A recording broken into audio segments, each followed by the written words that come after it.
Guys, welcome back to our vlog. നമുക്കിന്ന് ചെറിയൊരു കുട്ടി വ്ലോഗാണ്. കുട്ടി വ്ലോഗ് എന്ന് പറഞ്ഞാൽ ഭയങ്കര സ്പെഷ്യൽ ആയിട്ടുള്ളൊരു വ്ലോഗാണ്. എന്നെക്കാട്ടി കൂടുതൽ സ്പെഷ്യലും എക്സൈറ്റഡും ഇക്കയാണ്. ഇക്കയുടെ പേരൻസ് നാട്ടിൽ നിന്ന് വരുന്നുണ്ട്. അപ്പം നമ്മൾ കണ്ട് അവരെ പിക്ക് ചെയ്യാൻ വേണ്ടിയിട്ട് എയർപോർട്ടിലോട്ട് പോവാണ്. അപ്പോൾ യുവിക്കുട്ടൻ്റെ പെറ്റേണൽ ഗ്രാൻഡ് പേരൻസിനെ ഫസ്റ്റ് ടൈം മീറ്റ് ചെയ്യാൻ പോവാണ്. അവനും യുവിക്കുട്ടനെ ആദ്യമായിട്ടാണ് കാണാൻ പോകുന്നത്. സോ ഭയങ്കര എക്സൈറ്റഡ് ആണ് ഇന്ന്. എൻ്റെ പേരൻസ്, എൻ്റെ ഉമ്മായും എൻ്റെ അനിയനും നേരത്തെ വന്നിട്ടുണ്ടായിരുന്നു. യുവിക്കുട്ടനെ കണ്ടിട്ട് പോയിട്ടുണ്ടായിരുന്നു.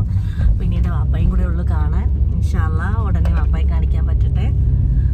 പിന്നെ അപ്പോൾ നമ്മളിനി ബാക്കി എയർപോർട്ടിൽ ചെന്നിട്ട് കാണാം അല്ലേ? ഹായ് അയച്ചു. നമ്മൾ എന്തിനാ വന്നേ? എവിടാ വന്നേ? എയർപോർട്ടില്. അയച്ചു ഹാപ്പി ആണോ? എക്സൈറ്റഡ് ആണോ? ഓക്കെ ഗൈസ്, നമ്മൾ ദാണ്ടെ എയർപോർട്ട് എത്താറായി. ഇനിയൊരു 10 മിനിറ്റും കൂടെ.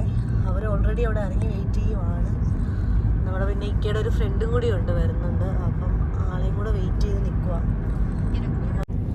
ഭയങ്കര എക്സൈറ്റഡ് ആണ് ഞാൻ. എനിക്കൊന്ന് മാരേജിന് ശേഷം ഇപ്പം 2 വർഷം കഴിഞ്ഞ് ഞാൻ അമ്മയും അപ്പയും കാണാൻ പോവാണ്. നീണ്ട 2 വർഷത്തിന് ശേഷം പാരൻസിനെ കാണാൻ പോകുന്നതിന്റെ എക്സൈറ്റ്മെന്റിലാണ്. എനിക്ക് തോന്നുന്നു ഇത്രയും നാളെ ഒരു ഗ്യാപ്പ് വരുന്നത് ഇപ്പോഴാണ് ആദ്യമായിട്ടാണ്.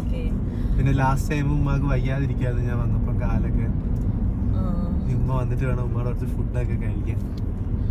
കല്യാണ സമയത്ത് വന്നപ്പം ഉമ്മയ്ക്ക് കാല് വയ്യാതെ ഇരിക്കുമായിരുന്നു. അപ്പം അങ്ങനെ നല്ല ഉമ്മയുടെ കയ്യിൽ വെച്ചുണ്ടാക്കിയ ഫുഡൊന്നും കഴിക്കാൻ പറ്റാത്തതിൻ്റെ വിഷമം അന്നേ ഉണ്ടായിരുന്നു. അപ്പം ആള് ഭയങ്കര കട്ട വെയിറ്റിംഗ് ആണ്. നമ്മൾ നാട്ടിൽ പാർക്കിങ്ങിൽ എത്തിയിട്ടുണ്ട് ഗൈസ്.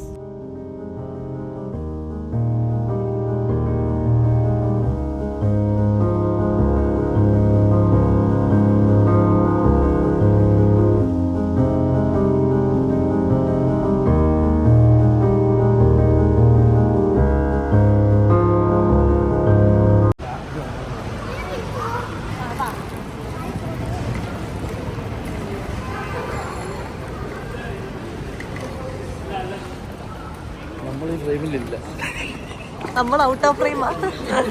അവർ എൻജോയ് കണ്ടാ മതി. നമ്മള് കാഴ്ചക്കാര് മാത്രം.